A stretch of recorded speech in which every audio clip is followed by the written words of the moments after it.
வணக்கம், வந்தனம், நமஸ்தே, நமஸ்கார். எல்லாருக்கும் இனிய காலை வணக்கம் மக்களே. நான் உங்கள் Sanju. Welcome to Sanju current affairs. இன்னைக்கு இந்த வீடியோல நம்ம என்ன பார்க்க போறோம் அப்படின்னா, மே 13ஆம் தேதி உடைய கரண்ட் அஃபேர்ஸ் தான் மக்களே பார்க்க போறோம். எல்லாருக்கும் ஹாப்பி மார்னிங்.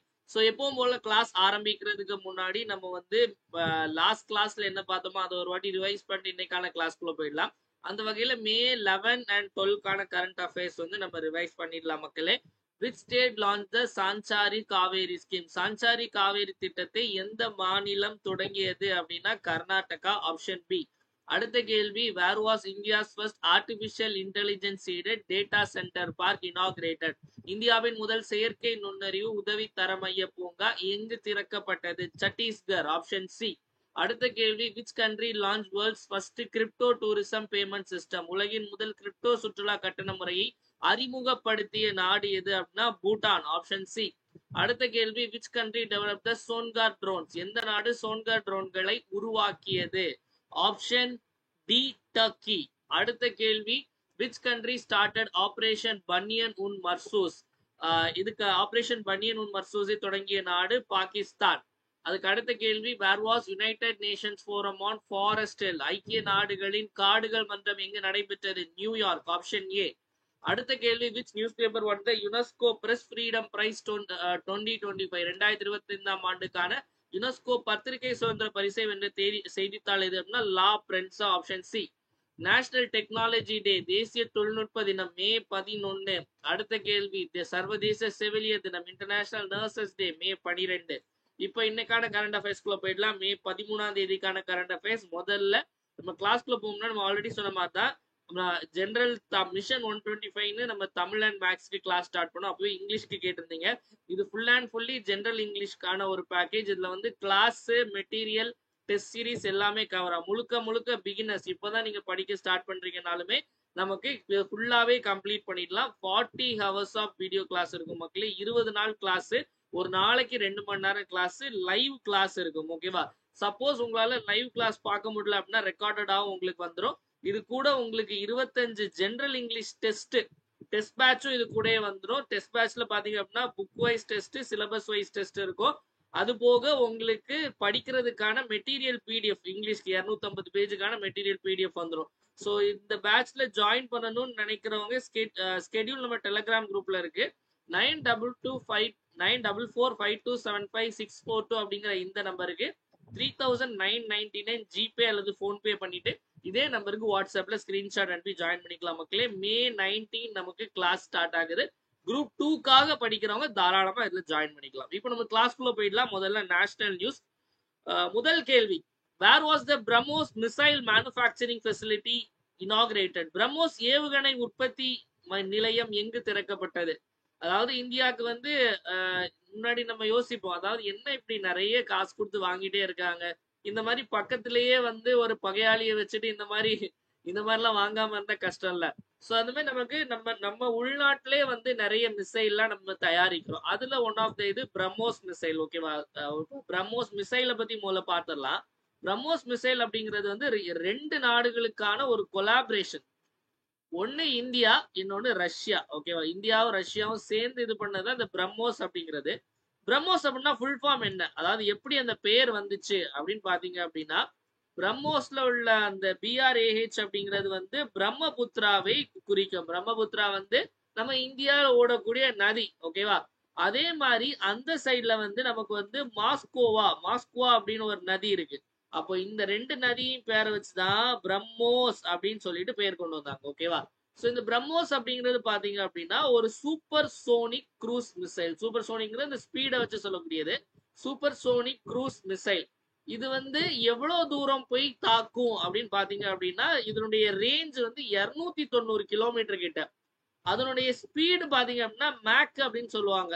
அது வந்து இப்போ 2.8ல இருந்து 3.5 வரைக்கும் அதனுடைய 2.8 இருக்கும். சில இதுல 3 கொடுத்துருப்பாங்க, சில இதுல 3.5 கொடுத்துருப்பாங்க. ஒவ்வொரு இதுலயும் வேரி ஆகும். அந்த ஸ்பீடை வந்து என்ன சொல்லுவாங்கன்னா மேக் அப்படின்னு சொல்லிட்டு வந்து கணக்கு போடுவாங்க. ஸோ இதுதான் வந்து நமக்கு இந்த பிரம்மோஸ் சூப்பர் மிசைல் பத்தின டீடைல்ஸ். ஸோ இப்போ வந்து என்ன அப்படின்னா இந்த பிரம்மோஸ் மிசைல் மேனுஃபேக்சரிங் ஃபெசிலிட்டி எங்க இனாகிரேட் பண்ணிருக்காங்க, எங்க ஓபன் பண்ணி வச்சிருக்காங்க அப்படின்னா லக்னோல.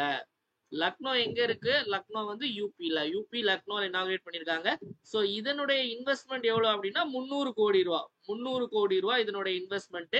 இங்க என்ன தயாரிப்பாங்க அப்படின்னா பிரம்மோஸ் என்ஜி மிசைல்.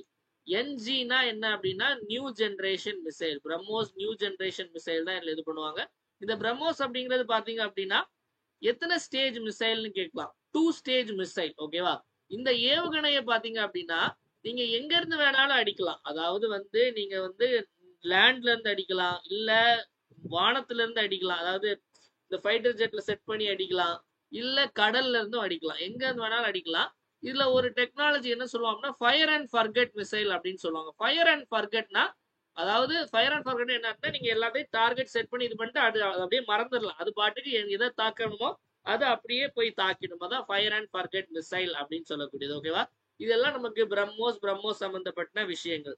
அதே மாதிரி இந்த உத்தரப்பிரதேஷ்ல இப்போ இன்னொரு ஒரு திட்டம் ஏஐ பிரக்யா, ஒரு ஆர்டிபிஷியல் இன்டெலிஜென்ஸ் திட்டம், செயற்கை நுண்ணறிவு திட்டம். அதனுடைய பெயர் வந்து ஏஐ பிரக்யா. ஏஐ பிரக்யா வந்து எந்த ஊருன்னு கேட்டாங்க அப்படின்னா உத்தரப்பிரதேசம் அப்படின்னு சொல்லிட்டு ஞாபகத்துல வச்சுக்கோங்க. ஓகேவா? அடுத்த கேள்வி போயிடலாம் மக்களே. Next, which is the first legislative assembly to be fully powered by solar power? சூரிய சக்தியால் முழுமையாக இயங்கும் முதல் சட்டமன்றம் எது அப்படின்னா நமக்கு டெல்லி சட்டமன்றம். ஓகேவா? டெல்லியில வந்து இப்பதான் எலெக்ஷன் முடிஞ்சு ரேகா குப்தா அப்படிங்கிறவங்க தான் வந்து டெல்லியினுடைய முதலமைச்சராக பதவி ஏற்றிருக்காங்க. டெல்லியில மொத்தம் டெல்லி சட்டமன்றத்துல மொத்தம் எத்தனை சீட்டு? 70 சீட் இருக்கு அப்படிங்கறத ஞாபகம் வச்சுக்கோங்க. இந்த சோலார் பவர் அப்படின்னு பார்க்கும்போது வந்து இதுல இருந்து நிறைய கேள்வி வரலாம். ஓகேவா? அதாவது இந்தியாவின் முதல் சோலார் வில்லேஜ், இந்தியாவின் முதல் சூரிய சக்தியால் இயங்கக்கூடிய கிராமம் எங்க இருக்கு அப்படின்னு பாத்தீங்க அப்படின்னா மொதேரா. இந்த மொதேரா அப்படிங்கிறது எங்க இருக்கு அப்படின்னா குஜராத்ல இருக்கு. இந்த வில்லேஜ் கூட India's first solar border village. அதாவது இந்தியாவில சூரிய சக்தியால் இயங்கக்கூடிய முதல் எல்லை கிராமம் எது அப்படின்னு கேட்டாங்க அப்படின்னா மசாலி. இந்த மசாலி அப்படிங்கிறது எங்க இருக்குன்னா இதுவும் நமக்கு குஜராத்ல தான் இருக்கு. ஓகேவா? அதே மாதிரி இந்தியாவின் முதல் சோலார் நகரம், சோலார் சிட்டி சாஞ்சி. சாஞ்சி அப்படிங்கிறது வந்து மத்திய பிரதேசத்துல இருக்கிறதா சாஞ்சி. அதே மாதிரி இந்தியால உலகத்திலே முதல் வந்து சோலார் சக்தியால இயங்கக்கூடிய, முழுமையாக சோலார் சக்தியால இயங்கக்கூடிய ஏர்போர்ட், விமான நிலையம் கொச்சி. ஓகேவா? Cochin international airport. அதற்கு அடுத்தது ரயில்வே ஸ்டேஷன், முழுக்க சூரிய சக்தியால இயங்கக்கூடிய ரயில்வே ஸ்டேஷன் எது அப்படின்னா நமக்கு கவுஹாத்தி ரயில்வே ஸ்டேஷன். எங்க இருக்கு? அஸ்ஸாம்ல இருக்கக்கூடியது. சூரிய சக்தியால இயங்குனா ஒண்ணும் இல்லை, அப்படியே சன்னு பட்டு அப்படியெல்லாம் வராது. அதாவது அந்த சூரிய சக்தி மூலமா கரண்ட் உற்பத்தி பண்ணி அந்த கரண்ட் மூலமா தான் ஃபுல்லாவே அந்த கிராமமே, அந்த நகரமே, அந்த ஏர்போர்ட்டே, அந்த ரயில்வே ஸ்டேஷனே இயங்கும். இதுதான் சூரிய சக்தி. இது எல்லாமே ரொம்ப இம்பார்ட்டன்ட் மக்கள், இது எல்லாமே நோட் பண்ணி வச்சுக்கோங்க. சரியா? அடுத்த போயிடலாமா? Next, which state tops in the implementation of PMFME scheme? PMFME திட்டத்தை செயல்படுத்துவதில் எந்த மாநிலம் முதலிடத்தில் உள்ளது? பிஎம்னா பிரதான் மந்திரி, எஃப்எம்இ அப்படின்னா என்ன அப்படின்னா நமக்கு formalisation of micro food processing industries. Micro food processing enterprises. Industries அது ஈனா என்டர்பிரைசஸ். ஓகேவா? சோ திட்டத்தினுடைய ஃபுல் ஃபார்ம் இதுதான். ஓகேவா? Pradhan Mantri formalisation of micro food processing enterprises scheme. இந்த ஸ்கீம் எப்ப ஆரம்பிச்சாங்க அப்படின்னு பாத்தீங்க அப்படின்னா நமக்கு ஜூன் 29, 2020. எந்த அமைச்சகம் கீழே வரும் அப்படின்னா ஃபுட் ப்ராசஸிங் இண்டஸ்ட்ரீஸ்னே ஒரு அமைச்சகம் இருக்கு. ஓகேவா? அதாவது உணவு பதப்படுத்தக்கூடிய தொழிற்சாலை அப்படின்னே ஒரு அமைச்சகம் இருக்கு. ஓகேவா? இந்த ஃபுட் ப்ராசஸிங் இண்டஸ்ட்ரீஸ் மினிஸ்ட்ரிஸ் கீழே தான் வரும். சோ இந்த ஸ்கீம் பாத்தீங்க அப்படின்னா நம்ம இந்தியால நிறைய ஃபுட் ப்ராசஸிங் இண்டஸ்ட்ரீஸ் இருக்குல்ல, அது எல்லாத்தையும் வந்து இந்த இப்ப இருக்கக்கூடிய டெக்னாலஜி வைஸ்ல அப்கிரேட் பண்றதுக்கு, அதுக்கு தேவையான உதவிகள் எல்லாம் பண்றதுக்கு, அந்த ஃபுட் ப்ராசஸிங் இண்டஸ்ட்ரீஸ்க்கு தேவையான உதவிகள் பண்றதுக்கான திட்டம் தான் இந்த PMFME திட்டம். இதுல வந்து இந்த திட்டத்தை வந்து நல்லா செயல்படுத்துறதுல யார் முதலிடத்துல இருக்காங்க அப்படின்னா பீகார் தான் முதலிடத்துல இருக்காங்க. சோ பீகார் நமக்கு தெரியும். பீகார்ல எந்த கட்சி ஆட்சி பண்ணுது? ஜனதா தள் யுனைடெட், ஐக்கிய ஜனதா தளம். ஓகேவா? கட்சியினுடைய சின்னம் என்ன அப்படின்னா அம்பு, ஆரோனா அந்த வில் அம்பு இருக்கும்ல, அதுல இந்த அம்பு தான் சின்னம். ஓகேவா? அதே மாதிரி பாத்தீங்க அப்படின்னா நமக்கு பீகார்னு சொல்லும்போது இன்னொரு முக்கியமான விஷயம் என்னது? அதாவது இந்தியால சாதிவாரி கணக்கெடுப்பு எடுத்த முதல் மாநிலம் எது அப்படின்னா பீகார். அதுவே மத்திய பிரதேசத்துல இன்னொரு முக்கியமான விஷயம் என்ன அப்படின்னா, அதாவது மெட்டர்னல் மார்டாலிட்டி ரேட்னு சொல்லுவாங்க. மெட்டர்னல் மார்டாலிட்டி ரேட், அதே மாதிரி இன்ஃபேண்ட் மார்டாலிட்டி ரேட், அதாவது மகப்பேறு இறப்பு விகிதம். இன்ஃபேண்ட் மார்டாலிட்டி ரேட்னா நமக்கு இந்த 1 வயசு கீழே இருக்கக்கூடிய குழந்தைகள் இறப்பு விகிதம். இந்த ரெண்டுத்துலயுமே வந்து இந்தியால டாப்ல இருக்கிறது யாரு அப்படின்னா மத்திய பிரதேசம். எம்எம்ஆரும் சரி, ஐஎம்ஆரும் சரி, ரெண்டுத்துலயும் டாப்ல இருக்குது யாரு அப்படின்னு கேட்டாங்க அப்படின்னா நமக்கு மத்திய பிரதேஷ் அப்படின்னு சொல்லி ஞாபகத்துல வச்சுக்கோங்க. ஓகேவா? அடுத்தது நெக்ஸ்ட் இன்டர்நேஷனல், சர்வதேச செய்திகள். அப்படியே இன்டர்நேஷனல் போயிடலாம். Which country banned chess recently? சமீபத்தில் சதுரங்க விளையாட்டை தடை செய்த நாடு எது?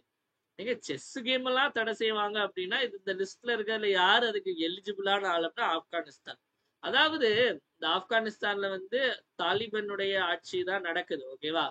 இப்ப என்ன ஆயிடுச்சு அப்படின்னா செஸ் வந்து பேன் பண்ணாங்க. அது கேட்டா என்னன்னா கேம்பிளிங், அதாவது இது வந்து ஒரு சூதாட்டம் அப்படின்னு சொல்லிட்டு குரான்ல சொல்லப்படுது. செஸ் வந்து செஸ்ஸ வந்து குரான்ல கேம்பிளிங் அப்படின்னு சொல்றாங்க, சூதாட்டம் அப்படின்னு சொல்றாங்க. அப்படியெல்லாம் எதுவும் சொன்ன மாதிரி வந்து நானும் வந்து சில இடங்கள்லாம் எடுத்து ரெஃபர் பண்ணி பார்த்தேன். அப்படிலாம் எதுவும் சொன்ன மாதிரியே இல்லை. அதாவது வந்து மக்களை வந்து அடிமைப்படுத்துறதுக்கு மதத்தினுடைய பெயரை யூஸ் பண்றாங்க. அந்த மதத்துல அப்படி எதுவுமே ஒன்றும் சொல்றது இல்லை. ஆனா அந்த மதத்தினுடைய பெயரை யூஸ் பண்ணி வந்து மக்களை அடிமைப்படுத்துறது, மக்கள் மத்தியில வந்து போர் இதை தூண்டுறது, இந்த மாதிரி வேலைகளை இந்த ஆப்கானிஸ்தான் பாகிஸ்தான் மாதிரி நாடுகள்லாம் செஞ்சுட்டு இருக்காங்க. நம்ம பாகிஸ்தான்ல கூட பார்த்தோம். இப்ப யோசிச்சு பாருங்களேன், நம்ம ஆபரேஷன் சிந்தூர் அப்படின்னு சொல்லிட்டு ஒரு பேர் வச்சோம். அதுக்கான ஒரு காரணம் இருக்கு. பாகிஸ்தான்காரன் என்ன வச்சான் பேரு, அதாவது ஆபரேஷன் பன்யன் உன் மர்சூஸ் அப்படின்னு குரான்ல உள்ள வார்த்தை எடுத்து, அதாவது வந்து அவங்களுடைய அந்த மத உணர்வை வந்து ஒரு நாட்டுக்கு எதிராக தூண்டி விடக்கூடிய வேலையை பாக்குறாங்க. ஆனா அவங்களுடைய மக்களும் பாவம், அந்த மாதிரி வந்து எந்த ஒரு விஷயங்களும் அந்த ஒரு புனித நூல்ல சொல்லப்படவும் இல்லை. ஆனா இதை வந்து தப்பா பயன்படுத்துற ஒரு குரூப் இருக்காங்க. அந்த இதுக்கு யாரும் இரையாயிராதீங்க. ஓகேவா? சோ தாலிபன்ல இந்த மாதிரி பண்றாங்க. சோ ஆப்கானிஸ்தான்ல. அடுத்து பாத்தீங்க அப்படின்னா which country banned transgenders from women's cricket? ஒரே பேன் நியூஸா வந்துட்டு இருக்குல்ல. பெண்கள் கிரிக்கெட்டில இருந்து திருநங்கைகளை தடை செய்த நாடு எது அப்படின்னு சொல்லிட்டு கேக்குறாங்க. சோ இது பாத்தீங்க அப்படின்னா ஆல்ரெடி நம்ம இதுக்கு முன்னாடி வந்து அமெரிக்கா தடை பண்ணியிருந்தாங்க. ஓகே, இந்த ட்ரம்ப் வந்தோடனே வந்து நிறைய வேலை பார்த்தாரு. அதுல ஒரு வேலை இது. இப்போ யார் பேன் பண்ணியிருக்காங்க அப்படின்னா இங்கிலாந்து. அதாவது இங்கிலாந்து அண்ட் வேல்ஸ் கிரிக்கெட் போர்டுல இருந்து என்ன பண்ணியிருக்காங்க அப்படின்னா விமன்ஸை வந்து அதாவது விமன்ஸ் கிரிக்கெட்ல இருந்து டிரான்ஸ்ஜெண்டர்ஸை பேன் பண்றோம் அப்படின்னு சொல்றாங்க. அதாவது இதுக்கு சொல்லப்படக்கூடிய காரணங்கள்லாம் பாத்தீங்க அப்படின்னா அது வந்து இப்போ வந்து ஒரு ஒரு ஆண் வந்து பெண்ணாக மாறுறது டிரான்ஸ்ஜெண்டர் சொல்றாங்க, இந்த பெண் ஆணா மாறுறது. ஓகேவா? சோ இப்போ வந்து இந்த விமன்ஸ் கிரிக்கெட் பொறுத்த வரைக்கும் வந்து ஒரு ஆண் வந்து ஒருத்தங்க பெண்ணா மாறுறாங்க. அப்போ அவங்க வந்து விமன்ஸ் கிரிக்கெட்டை விளையாடக்கூடாது அப்படின்னு. இதுக்கு காரணம் வந்து அவங்க சொல்ற காரணம் சொல்றேன். அதாவது அவங்களுக்குள்ள உள்ள ஒரு ஒரு ஆணுக்குள்ள ஏற்படக்கூடிய அந்த ஹார்மோன் சேஞ்சஸ்னாலதான் வந்து பெண்களுடைய குவாலிட்டிஸ் வந்து பெண்ணா மாறுறாங்க. ஆனா அவங்களுடைய வலிமை அப்படிங்கிறது வந்து ஒரு ஆணுடைய வலிமையா தான் இருக்கும். ஸோ அதனால அவங்க விமென்ஸ் கிரிக்கெட்ல வந்து போட்டி போடுறது வந்து கரெக்டா இருக்காது அப்படின்னு சொல்லிட்டு சொல்றாங்க. இதை பத்தி உங்களுடைய கருத்து என்ன அப்படிங்கிறத கமெண்ட் செக்ஷன்ல போடுங்க. ஓகேவா? ஸோ இதான் நமக்கு இது. அதே மாதிரி யுஎஸ்ஏ, அதாவது நேத்து நம்மளுடைய பிரைம் மினிஸ்டர் நரேந்திர மோடி வந்து நாட்டுக்காக அதாவது நாட்டு மக்களுக்கு உரையாற்றாரு. அந்த என்னெல்லாம் பேசினாரு அப்படிங்கறத சொல்லிடுறேன். அதாவது இது எக்ஸாம் பாயிண்ட் ஆஃப் வியூல, பட் நீங்க கரண்ட் அஃபேர்ஸ் சொல்லும்போது நடப்பு நிகழ்வுகள் சொல்லும்போது அப்படியே வந்து எக்ஸாமுக்கு படிக்கிறத மட்டும் படிச்சுட்டு அப்படியே போனா அதுல யூஸ் இல்லை. நம்மளுக்கு நிறைய விஷயங்கள் நாட்டு நடப்பும் தெரிஞ்சுக்கணும். ஓகேவா? அதாவது என்ன அப்படின்னா அவர் பேசுறது நான் ஆல்ரெடி ஷார்ட்ஸ்ல போட்டது. அதாவது நம்ம ராயல் சல்யூட் அப்படின்னு சொல்லிட்டு ஆரம்பிச்சாரு. இந்தியன் ஆர்மி, ஏர்ஃபோர்ஸ், இது சயின்டிஸ்ட் எல்லாருக்கும். அது மட்டும் இல்லாம முக்கியமான ஒரு விஷயம் சொன்னாங்க என்னன்னா, இந்த பாகிஸ்தான் வந்து இனிமே ஒரு வாட்டி தொட்டாங்க அப்படின்னா வந்து நாங்க சும்மா விட மாட்டோம் அப்படின்னு சொல்லி வாய மூடல. பின்னாடி மறுபடியும் வந்து ட்ரோன் அட்டாக் பண்ண ஆரம்பிச்சாங்க. தெரில என்ன நடக்க போகுது அப்படிங்கறது தெரில. இதுக்கெல்லாம் அமெரிக்கா வந்து என்ன சொல்றாங்க அப்படின்னா, அதாவது ட்ரம்ப் என்ன சொல்றாருன்னா, நாங்க நினைச்சனாலதான் வந்து இந்தியா பாகிஸ்தானுடைய போரை நிறுத்த முடிஞ்சது. இல்லைன்னா வந்து நியூக்ளியர் பவரை யூஸ் பண்ணியிருப்பாங்க, அணு ஆயுதத்தை பயன்படுத்தி இருப்பாங்க அப்படின்னு சொல்லிட்டு அமெரிக்கா சொன்னாங்க. நான் வந்து இந்த மாதிரி வந்து நீங்க போர் நிறுத்தல, சண்டே நிறுத்தல அப்படின்னா வந்து வர்த்தக, அதாவது வணிக ரீதியா நிறைய ஆக்ஷன் எடுப்பேன் அப்படின்னு சொன்னோடனே பயந்து நிறுத்திட்டாங்க. அந்த மாதிரி சொல்லியிருக்காரு. எந்த அளவுக்கு உண்மைன்னு தெரியல. ஓகேவா? சோ அடுத்த போயிடலாம் மக்களே. அப்பாயின்மெண்ட்ஸ் யாருக்கு என்ன அப்பாயின்மெண்ட் ஆர்டர் கொடுக்க போறோம்னா ஒரு நால்சா அப்படிங்கிற அமைப்பு. நால்சாவுடைய எக்ஸிகியூட்டிவ் சேர்பர்சன், நாசாவின் நிர்வாக தலைவராக நியமிக்கப்பட்டவர் யார்? போல நால்சானா என்னன்னு பார்த்துக்கலாம். நேஷனல் லீகல் சர்வீசஸ் அத்தாரிட்டி, அதாவது தேசிய சட்ட சேவைகள் ஆணையம். தேசிய சட்ட சேவைகள் ஆணையத்தை தான் நம்ம என்னன்னு சொல்லுவோம், தேசிய சட்ட சேவைகள் ஆணையம் தான் நேஷனல் லீகல் சர்வீசஸ் அத்தாரிட்டி. 1995 ஆரம்பிக்கப்பட்டது. இது எதன் அடிப்படையில் ஆரம்பிக்கப்பட்ட ஒரு சட்டம் இருக்கு, லீகல் சர்வீசஸ் அத்தாரிட்டி, தேசிய சட்ட சேவைகள் சட்டம் 1987. இதன் அடிப்படையில தான் இந்த நால்சா அப்படிங்கிற அமைப்பு உருவாகுச்சு. இதனுடைய தலைவராக வந்து யார் நியமனம் செய்யப்பட்டிருக்காருன்னா சூரியகாந்த் அப்படிங்கிறவர் நியமனம் செய்யப்பட்டிருக்காரு. முன்னாடி BR கவாய் இருந்தார். இப்ப அவர் வந்து நமக்கு தெரியும்ல, இந்தியாவுடைய 52வது தலைமை நீதிபதியாக தேர்ந்தெடுக்கப்பட போறாரு. அவ்வளவுதான், இன்னைக்கு நாளைக்கு இல்ல பதவியேற்பு இருக்கும். ஓகேவா? சோ அதனால அந்த பதவியில இருக்க அவரால் அவருக்கு பதில் வந்து சூரியகாந்த், இவரும் சுப்ரீம் கோர்ட் ஜட்ஜி. ஓகேவா? இவரை வந்து நியமனம் செஞ்சிருக்காங்க. ஓகேவா? அதுமாதிரி சாதிக் அப்படிங்கிறவருக்கு வந்து இந்த தமிழ்நாடு அரசுல வந்து கல்விக்கோ அப்படிங்கிற ஒரு விருது, கல்விக்கோ அப்படிங்கிற விருது வந்து சாதிக் அவர்கள் வழங்கப்பட்டிருக்கு. அது மாதிரி நீங்க இந்த நியூஸ் சேனல் எல்லாம் பாத்தீங்க அப்படின்னா, இங்கிலீஷ் நியூஸ் சேனல், அதாவது இந்த போர் பத்தி பார்க்கணும் அப்படின்னா தமிழ் நியூஸ் சேனலை விட இங்கிலீஷ் நியூஸ் சேனல் நிறைய இருக்கும். ஓகேவா?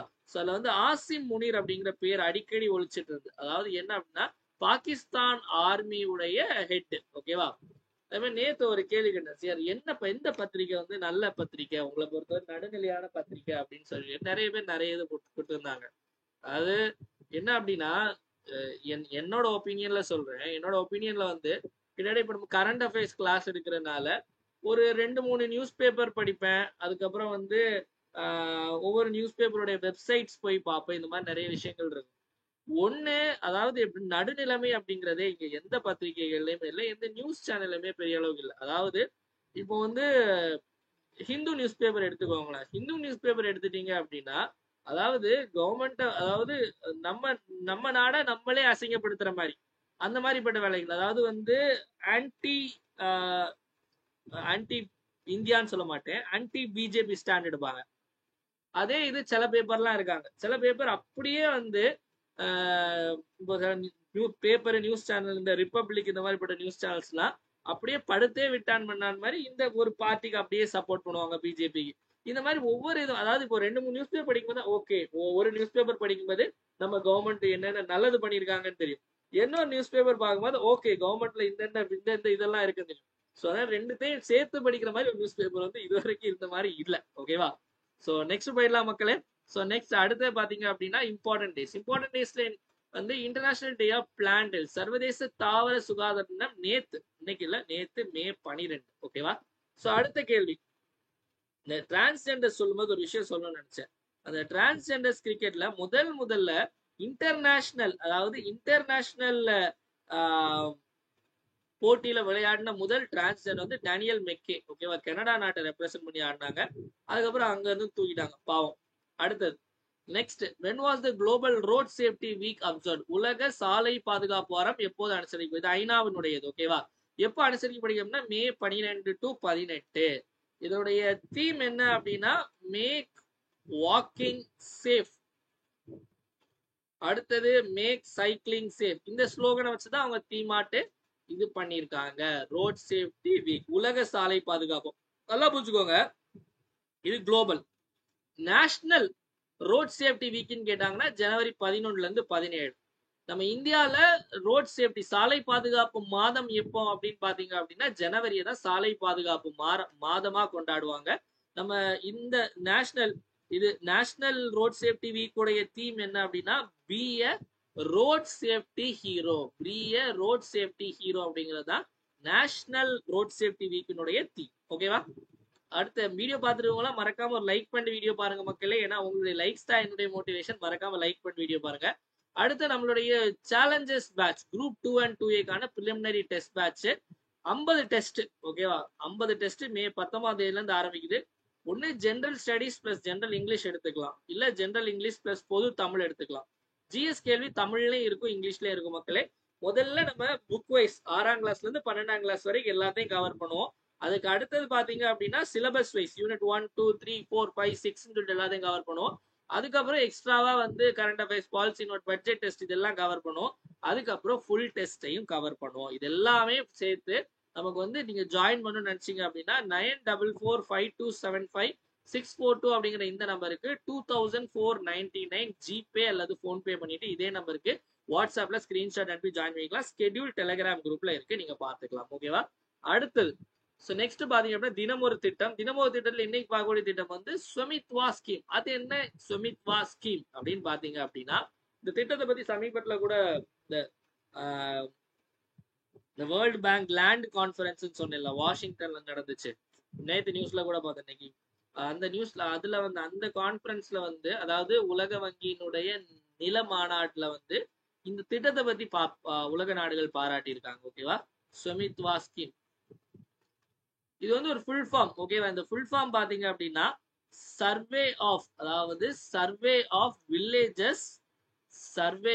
Villages and mapping survey of villages and mapping with improvised handwriting ஒரு மாதிரி போகுது இதுல தெரியல. improvised technology in village areas.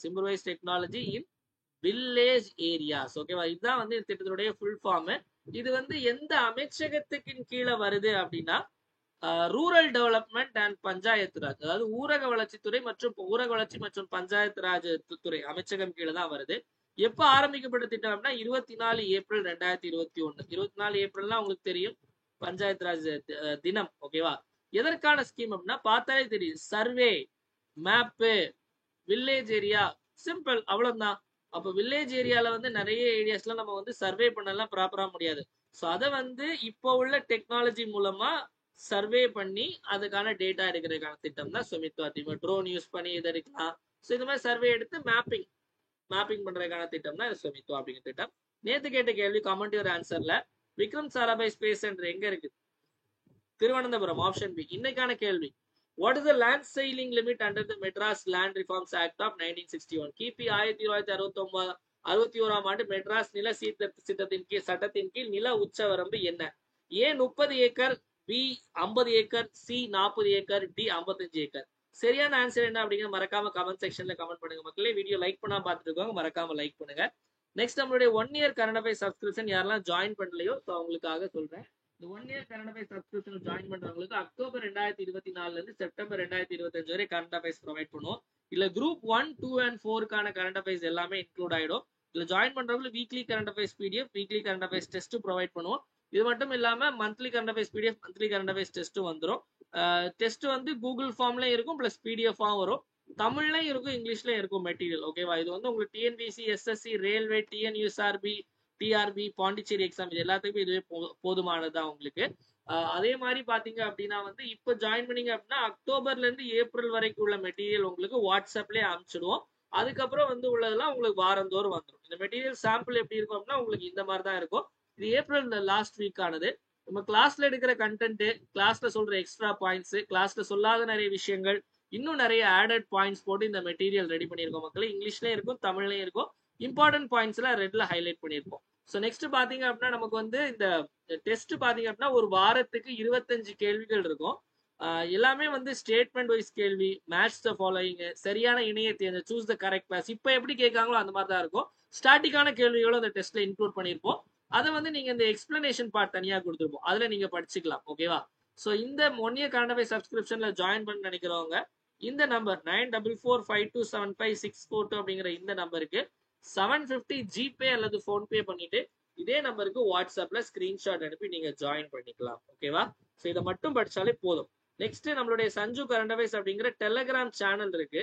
இந்த டெலிகிராம் சேனல் லிங்க் கீழே டிஸ்கிரிப்ஷன்ல கொடுத்துருக்கோம், அதை கிளிக் பண்ணி ஜாயின் பண்ணிக்கலாம். இல்ல டெலிகிராம்ல போய் சஞ்சு கரண்ட் அஃபேர்ஸ் டைப் பண்ண வரும், அதுல ஜாயின் பண்ணிக்கோங்க. இதுல நம்ம டெய்லி சிஏ குவிஸ் போடுவோம், நியூஸ் பேப்பர் கட்டிங், இங்கிலீஷ்ல ஹிந்து, தமிழ்ல தினமணி, அது மாதிரி இம்பார்ட்டன்ட் நோட்டிபிகேஷன், நியூஸ் அப்டேட்ஸ், நம்மளுடைய பேட்ச் ஸ்கெடியூல் டீடைல்ஸ், ஏதாவது ஆஃபர்ஸ், இது எல்லாமே உடனே அப்டேட் பண்ணுவோம். மறக்காம ஃபாலோ பண்ணிக்கோங்க. ஸோ நெக்ஸ்ட் வந்து இவ்வளவு நேரம் நிறைய விஷயங்கள் பார்த்தோம். ஒரு டைம் எல்லாத்தையும் ரிப்பீட் பார்த்தாலும் என் கூட சேர்ந்து நீங்களும் ஆன்சர் போடுங்க. பிரம்மோஸ் மிசைல் எங்க உற்பத்தி பண்ண போறாங்க? உத்தரப்பிரதேசத்துல, லக்னோல. அதுக்கு அடுத்தது எந்த லெஜிஸ்லேட்டிவ் அசம்பிளி முழுமையாக வந்து சூரிய சக்தியால இயங்க போகுது அப்படின்னா டெல்லி. பிஎம்எஃப்எம்இ ஸ்கீம் வந்து யார் டாப்ல இருக்காங்க அப்படின்னா பீகார். அடுத்தது செஸ் பேன் பண்ணது வந்து ஆப்கானிஸ்தான். டிரான்ஸ்ஜெண்டர்ஸை பேன் பண்ணது கிரிக்கெட்ல இருந்து ஆல்ரெடி அமெரிக்கா பேன் பண்ணிருக்காங்க, இப்போ இங்கிலாந்து பேன் பண்ணிருக்காங்க. நால்சாவினுடைய எக்ஸிகியூட்டிவ் சேர்பர்சன் வந்து Suryakant. International day of plant தாவர சுகாதாரம் மே 12. சாலை பாதுகாப்பு வாரம், உலக சாலை பாதுகாப்பு வாரம் மே 12 to 18. வீடியோட எண்டுக்கு வந்தாச்சு மக்களே. வீடியோ பிடிச்சிருந்தா மறக்காம லைக் பண்ணுங்க, உங்க ஃப்ரெண்ட்ஸ் எல்லாருக்கும் ஷேர் பண்ணுங்க. வீடியோ யூஸ்ஃபுல்லா இருந்து நினைச்சீங்கன்னா மறக்காம கமெண்ட் செக்ஷன்ல வீடியோ எப்படி இருந்துச்சு அப்படிங்கிற கமெண்ட் பண்ணுங்க. இதை உங்களுடைய கமெண்ட் தான் என்னுடைய பூஸ்ட், போனிட்டா, ஹார்லிக்ஸ், மைலோ, காம்ப்ளான் எல்லாமே. மறக்காம கமெண்ட் செக்ஷன்ல கமெண்ட் பண்ணுங்க. டெலிகிராம்ல போடுற குவிஸ் எல்லாம் மறக்காம அட்டன் பண்ணுங்க மக்களே. மீண்டும் நாளை காலையில் 7 மணி கரண்ட் அஃபேர்ஸ் கிளாஸ் சந்திப்போம். நன்றி, வணக்கம். இந்த நாள் இனிய நாளாக அமையட்டும். வாழ்க தமிழ், வளர்க தமிழ்நாடு.